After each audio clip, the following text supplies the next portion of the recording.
Hai semuanya, selamat datang kembali bersama Movie Crop. Gimana kabarnya nih? Semoga kalian dan keluarga selalu sehat dan bahagia ya. Di video kali ini, Mimin akan kembali menceritakan sebuah alur cerita dari sebuah film berjudul Arctic Void. Film ini berkisah tentang misteri terbesar yang ada di Kutub Utara. Nah, gimana kisahnya? Nggak usah lama-lama lagi, langsung aja Mimin ceritain kisahnya.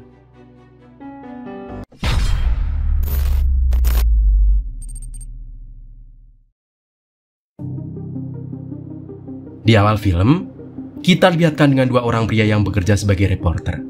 Mereka terlihat baru saja sampai di sebuah bandara di Norwegia. Mereka berdua bernama Ray dan Mercy. Dua orang ini akan pergi menuju sebuah dermaga yang bernama Longyearbyen untuk meliput tempat di sana. Namun sialnya, di sana mereka tidak menemukan penjemputan atau taksi yang berada di sana. Hal itu pun membuat mereka kebingungan. Bagaimana caranya agar mereka bisa sampai ke dermaga? Sementara kapal yang akan membawa mereka akan berangkat dalam waktu 15 menit lagi. Akhirnya Ray pun berinisiatif untuk menanyakan tumpangan kepada warga lokal yang ada di sana. Dan beruntungnya warga lokal itu sedang menunggu temannya yang merupakan supir taksi.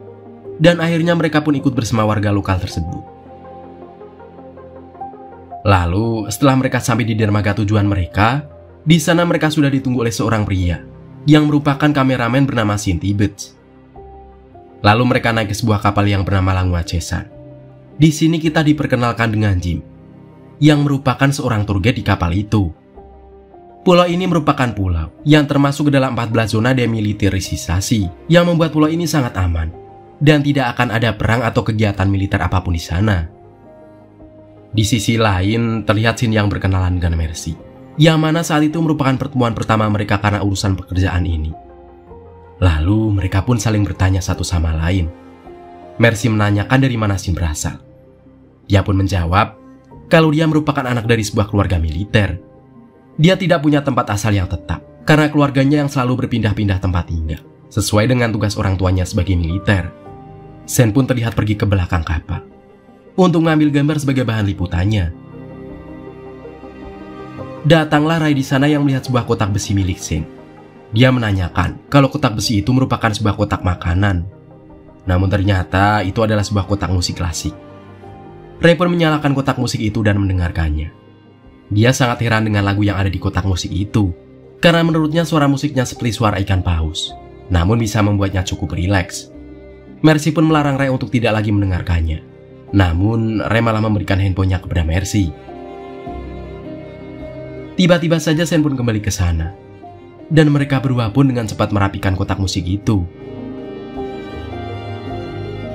Sekarang terlihat Ray, Mercy, dan Shin yang mulai meliput perjalanan mereka dari depan kapal dengan wawancara Jim di sana. Di sana dia melihat seekor burung, dan anehnya burung itu tidak memiliki mata. Hal itu pun membuat Ray bertanya kepada Shin apakah dia melihatnya. Namun ternyata Shin tidak melihat burung itu. Hal itu pun membuat Ray berpikir bahwa yang dia lihat tadi merupakan halusinasinya saja. Di sisi lain, terlihat Mercy yang sedang berada di sebuah bar kapal. Lalu terlihat dua orang yang memesan minuman di sana. Mercy pun mencoba bertanya kepada kedua orang itu tentang apa yang sedang mereka lakukan di sini. Mereka pun menjawab kalau mereka berdua merupakan mahasiswa dari Universitas Tromsø yang akan mengikuti acara penetasan ikan yang diadakan oleh kampus mereka. Namun, mereka juga bilang bukan hanya itu alasan mereka berada di sana, melainkan mereka ingin melihat badai geomagnetik yang ada di pulau itu.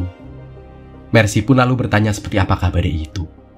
Mereka pun menjawab, ketika badai matahari terjadi, akan membuat gesekan pada medan magnet bumi, dan aurora adalah salah satu dari terjadinya badai tersebut. Mercy pun kembali bertanya, apakah badai itu sangat berbahaya? Mereka pun menjawab, kalau badai itu tidaklah berbahaya, namun bisa menjadi berbahaya karena badai itu bisa merusak semua teknologi, sehingga bisa membuat kegelapan di seluruh dunia, yang bisa membuat semua listrik bisa padam secara total. Mercy pun kembali bertanya, apa dampaknya pada otak manusia? Karena menurutnya otak manusia juga mengandung listrik. Namun tiba-tiba saja datanglah Ray, yang langsung memotong pembicaraan mereka bertiga, dan membuat kedua mahasiswa itu pun lantas pergi dari sana. Di sini Ray bertanya kepada Mercy tentang apa yang sedang dia pikirkan selama di perjalanan ini. Mercy pun menjawab kalau dia sedang merindukan anak dan istrinya di rumah, yang dia tinggalkan untuk tugasnya kali ini. Ternyata Mercy sangat menyesal telah ikut ke dalam tugas ini. Karena dia harus meninggalkan anak dan istrinya dalam keadaan keluarga mereka yang sedang tidak harmonis. Tak lama setelah itu, tiba-tiba saja terdengar suara bising dari luar kapal. Ternyata suara itu berasal dari seekor induk beruang yang terlihat sedang memakan anaknya sendiri. Jim pun dibuat sangat heran dengan kejadian itu, karena menurutnya dia sama sekali tidak pernah melihat peristiwa seperti ini sebelumnya. Lalu, Jim meminta seluruh penumpang untuk masuk kembali ke dalam kapal dengan mengatakan bahwa pertunjukannya telah selesai. Setelah itu, Mercy dan Ray pun merasa ada sesuatu yang janggal di sana. Ray pun bertanya, apakah Sin telah merekam kejadian tadi? Dan Sin pun ternyata sudah merekamnya. Lalu mereka kembali melanjutkan kegiatannya. Kali ini, Sin, Mercy, dan Ray kembali melakukan peliputan dengan menjadikan Jim sebagai pembicaranya untuk menjelaskan keunikan dari penduduk lokal kepada penumpang di sana. Lalu terlihat Ray dan Mercy yang kini ada di depan kapal, dan Sin yang terlihat masih terus melanjutkan peliputannya. Lalu tiba-tiba terlihat seorang penumpang yang telinganya berdarah. Dan tiba-tiba saja Jim melihat sekelompok burung yang bertingkah sangat tidak wajar. Di sini Sin pun dibuat keheranan ketika dia sedang meliput. Tampaknya dia melihat sesuatu yang sangat tidak wajar di sana, yang membuatnya langsung terburu-buru masuk ke dalam toilet. Dan setelah itu, Ray dan Mercy pun kembali ke belakang kapal. Di sana mereka juga dibuat keheranan, karena kini semua orang di kapal itu tidak ada di sana, dan hanya menyisakan mereka bertiga. Mercy pun bertanya-tanya, kemana perginya semua orang di sana? Dia pun mengira kalau semua orang sedang melakukan sebuah acara di saat mereka sedang berada di depan kapal. Lalu mereka berdua pun mulai mencari semua penumpang ke setiap tempat di kapal itu. Ray pun mengecek ruang kemudi, dan ternyata kapten kapalnya pun tidak ada di sana.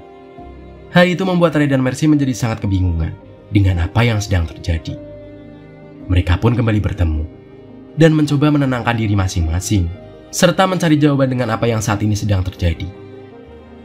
Mereka pun mencoba mengingat semua kejadian dari awal hingga saat ini. Ternyata ketika mereka berada di depan kapal, listrik di sana tiba-tiba saja padam. Dan hal itulah yang sebelumnya membuat mereka kembali ke belakang kapal. Setelah itu mereka bertiga pun berkumpul dan mulai membicarakan apa yang sebenarnya terjadi di sana, serta menanyakan kemana saja Sin sebelumnya dan apa yang telah dia lihat sebelumnya. Dia pun menjawab kalau dia dari kamar mandi dan tidak melihat apa-apa. Sin pun di sana diberitahu kalau semua penumpang kapal telah menghilang dan hanya menyisakan mereka bertiga. Namun di sini Sin terlihat sangat aneh, karena sebelumnya dia jelas-jelas melihat sesuatu. Di sisi lain terlihat Mercy yang sedang merindukan keluarganya, dan dia pun melihat kenangan di dalam video bersama keluarganya untuk sedikit mengobati kerinduannya kepada mereka. Namun tiba-tiba saja Mercy batuk darah. Setelah itu terlihat Ray yang sedang mencari bantuan kepada kapal terdekat menggunakan radio. Di sini, Sin yang sedang menggunakan teropong tidak sengaja melihat ada sebuah pemukiman di dalam pulau yang tidak jauh dari posisi kapalnya sekarang. Hal itu pun membuat mereka bergegas menuju ke pulau itu, dengan harapan bahwa semua penumpang yang berada di kapal itu telah pergi ke pulau tersebut. Mereka pun mulai menyiapkan perlengkapan untuk pergi ke pulau itu. Sebelum mereka berangkat, Mercy membawa sebuah handphone milik salah satu penumpang yang telah hilang. Di sini Ray melihat leher Mercy yang terluka. Ray pun bertanya apa yang terjadi dengan Mercy. Ternyata Mercy sama sekali tidak tahu mengapa luka itu bisa ada di lehernya. Setelah itu Ray pun mencoba untuk mengobati luka di leher Mercy. Akhirnya skoci pun telah selesai disiapkan oleh Sin, dan mereka bertiga pun dengan cepat pergi menuju ke pulau tersebut.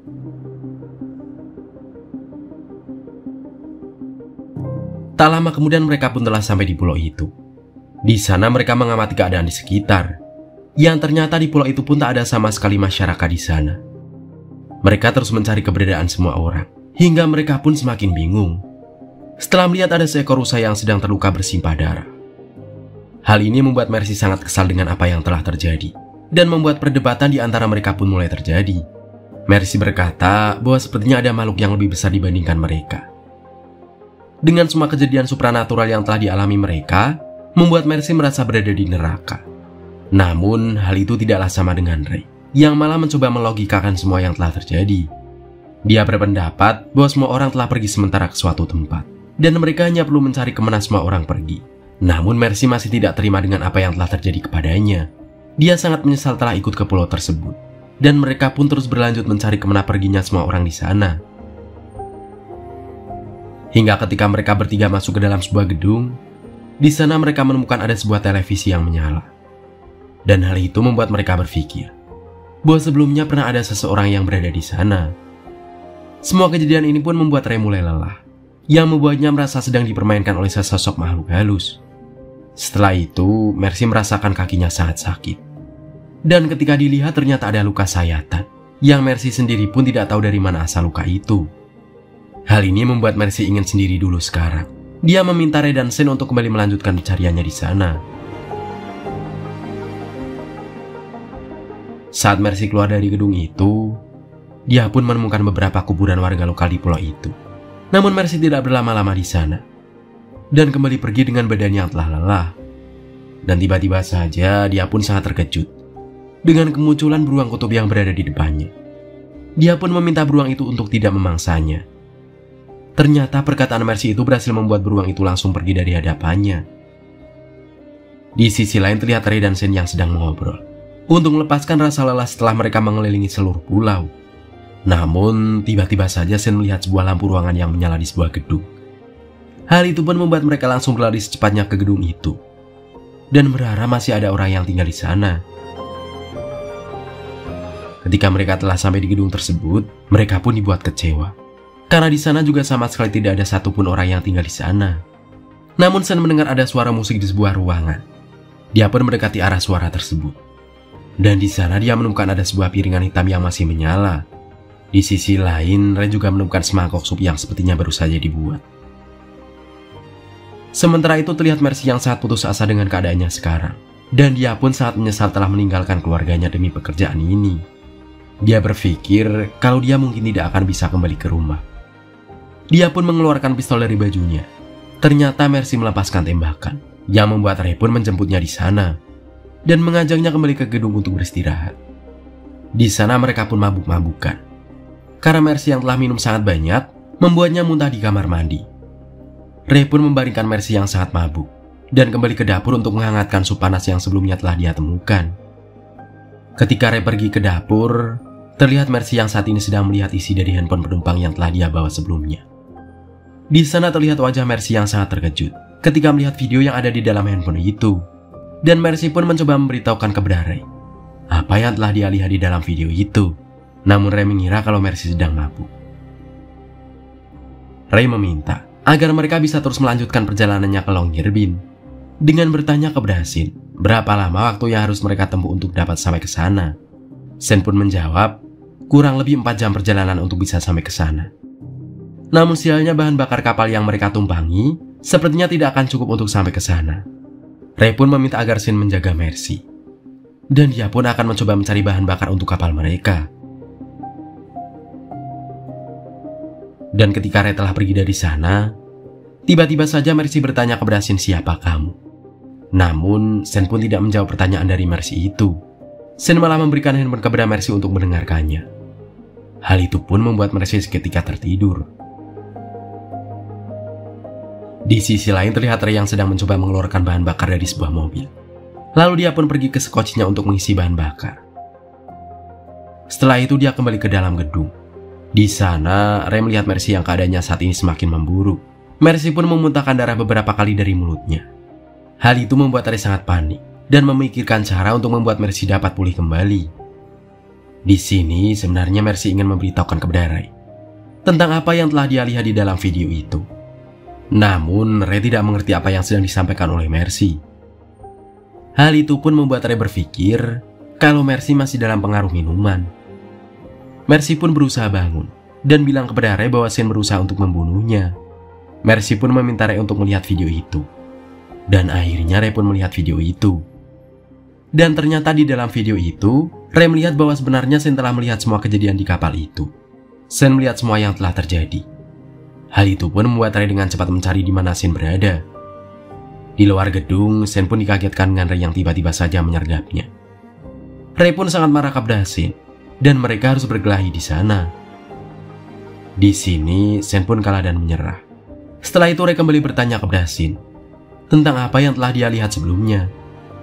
Dan akhirnya Shen memberitahukan kalau sebenarnya dia bukanlah hanya bertugas untuk meliput perjalanan mereka semua. Namun ternyata dia memiliki tugas untuk meliput efek. Ray pun bertanya apa efek itu. Shin menjawab kalau itu adalah sebuah eksperimen. Dan Shin juga menjelaskan bahwa mereka semua kini sedang terekspos oleh sebuah getaran. Dia menjelaskan kalau suara itu tidak dapat didengar oleh mereka. Namun hal itu tidak dapat dipahami oleh Ray.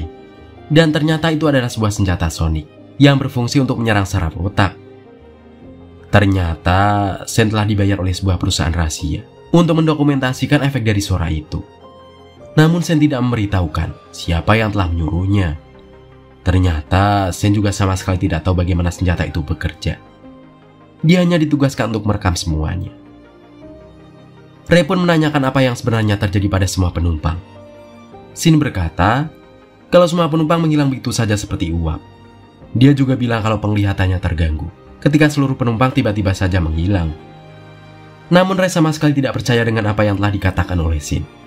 Shin pun berkata bahwa seharusnya semua penumpang itu hanya mengalami disorientasi dan muntah-muntah saja.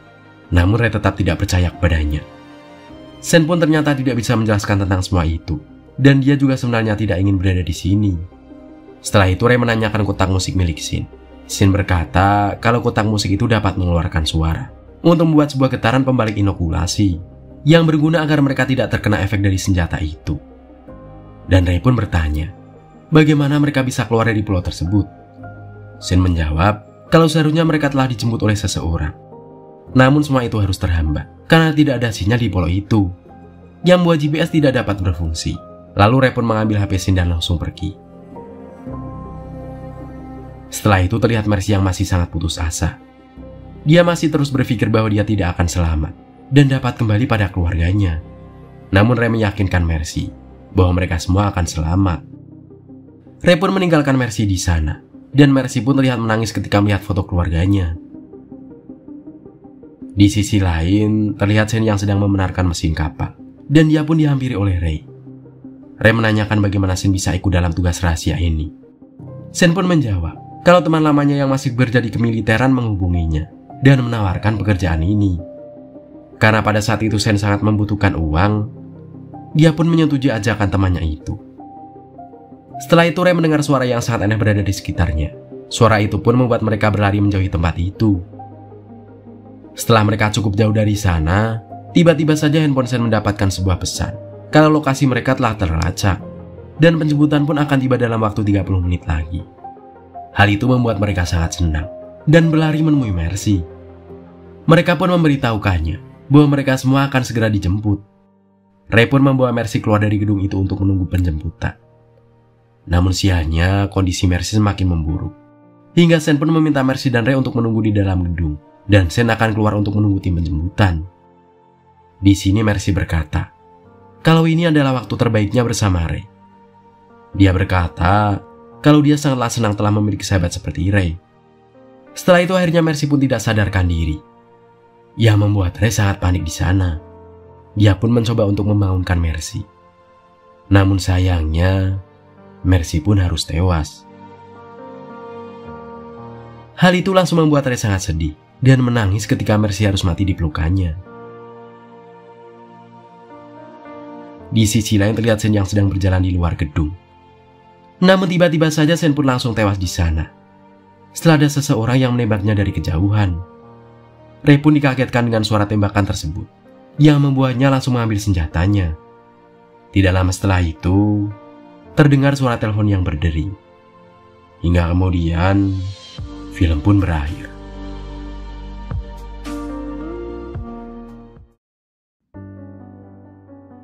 Kita sebagai orang biasa tidak akan tahu apa yang dibuat oleh yang berkuasa di sana. Terkadang banyak hal aneh yang sekarang ini terjadi. Salah satunya isu senjata biologis atau pemusnah massal. Namun kita hanya bisa berdoa kepada Tuhan untuk melindungi kita dari semua mara bahaya. Nah, kalau menurut kamu, pesan apa yang kamu dapat dari film ini? Langsung aja komen ya guys. Nah, itulah film Arctic Void. Sekian video kali ini dari Mimin. Sampai jumpa di video selanjutnya. Mimin pamit. Dadah.